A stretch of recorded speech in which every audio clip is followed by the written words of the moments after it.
नाशिकमध्ये सर्वाधिक चर्चेत राहिलेला प्रभाग क्रमांक 13 म्हणजे नाशिकमधल्या मुख्य बाजारपेठांचा प्रभाग। या प्रभागात निवडणुकीच्या तोंडावर मोठे पक्षप्रवेश आणि भाजपकडून स्थानिक निष्ठावंत कार्यकर्त्यांना नाकारलेली उमेदवारी ही चर्चेत राहिली। या भागातील काय नेमक्या समस्या आहेत त्या आपण आता जाणून घेऊया। राज्यातील महापालिका निवडणुकींचा प्रचार शिगेला पोहोचलेला आहे। नाशिकमध्ये देखील आता राजकीय वातावरण हे तापायला सुरुवात झालेली आहे। नाशिकमधला सर्वात चर्चेत असलेला प्रभाग म्हणजे प्रभाग क्रमांक 13। या ठिकाणी अनेक प्रवेश ऐनवेळी विरोधी पक्षातून सत्ताधारी पक्षात झालेले होते, भाजपमध्ये झालेले होते। काही व्यावसायिक आणि स्थानिक नागरिक माझ्यासोबत आहे। खरं तर अनेक दिवसांपासून प्रभाग क्रमांक 13 आपला हा चर्चेत आहे। नाशिकमध्ये अनेक घडामोडी घडलेल्या होत्या, त्यासोबत नाशिकच्या या प्रभाग क्रमांक 13 मध्ये घडलेल्या होत्या। जे प्रवेश झालेले होते त्यांना ऐनवेळी विरोध करण्यात आलेला होता भाजपकडनं।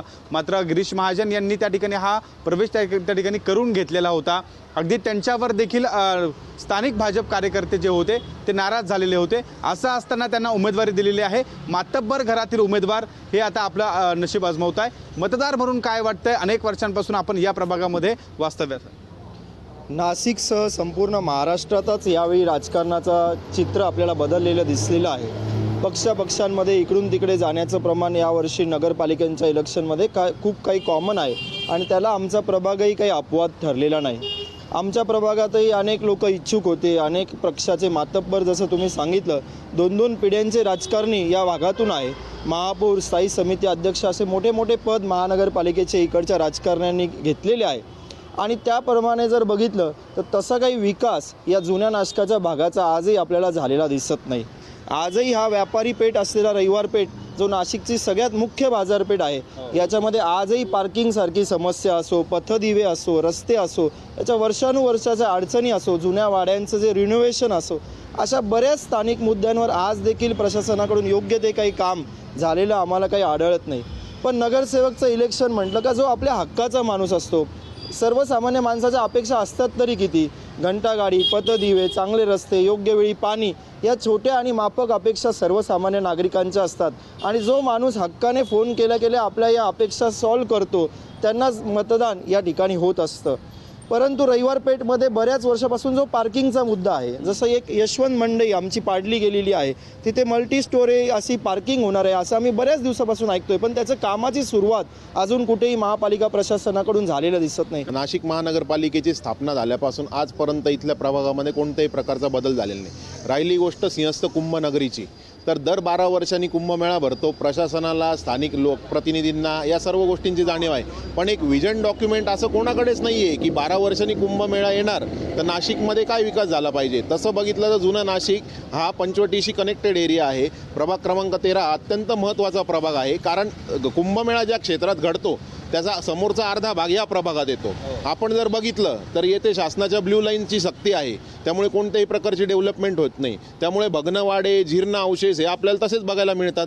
त्यामुळे देशभरातून जेव्हा इथे नागरिक येणार आहे, भाविक येणार आहेत, तर त्यांना आपण नेमकं कोणतं चित्र दाखवणार आहोत याबाबत कोणतीही स्पष्टता, कोणतीही क्लॅरिटी कोणाच्याही मनामध्ये नाही।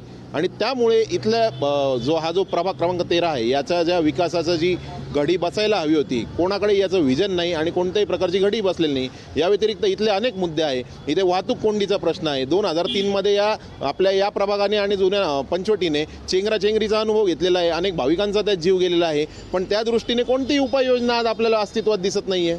सध्याचं राजकारण म्हणजे या वर्षीचं जे आहे ना, जे पक्षांतर आणि हे ते फक्त कोण कुठला व्यक्ती कुठल्या पक्षात होता म्हणजे निष्ठावंत या विषयाला काही किंमतच उरलेली नाही आहे। म्हणजे हा शब्द आता कवडीमोल झाला की निष्ठावंत आहेत कुठल्या पक्षामध्ये म्हणून असं।